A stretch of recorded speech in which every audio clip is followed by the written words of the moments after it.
مارک بنت داهنر فلاش لایت بروناهیا روژه. تو چه شی باشه که بو جهانه بکی؟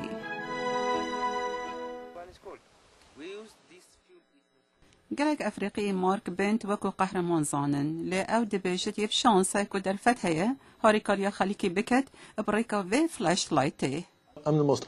رنگ کس وکی من فلاش لایتا کمپ کار نینید. از و بارد کم که خودی آلیکاریا من کریه و داهنانه بکم.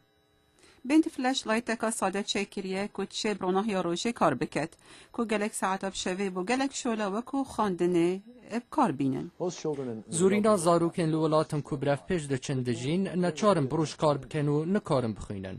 مارک بنت هزار چکرنا فلاش لایت بروناه یا روشه کرد دم سال 1909 دیپلماتیک امریکی بول افریقا. سال 2006 له هیوستن دست به چکرنا فلاش لایت بروناه یا روشه کرد لسه فقیر و حشرت افریقا دابش کرد. This is a photovoltaic panel, light emitting diodes, LEDs. پشتی گندیت حشرت منیت خل فلاش لایت داینوی مدلت نیتر چکرن کچین اودکا 4 متر رون بکن.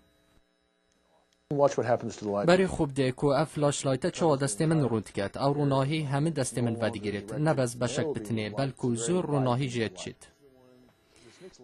ریخسی کمپانیت کساتی پشتوانی بزاو بندکن و روش بروش دخواست بزده دبن او هیوی داره فایدش وی کاری بکد دمی بر همه خوزده دکد و بلستر لسر خلکی دابش بکد. I'm just real honored to be part of it. شانازی بومن از بشک بمو بر پرسی و بزاوه بمو و اوه سر بلندی کامز نبومن. بنده بشد بوی دلخوشی کامزنه که کسید پیدوی فلاش لایتاوی بکارتینن. بین نرت هجا اف راپورتش دنگ امریکا هاته بلاف کرن.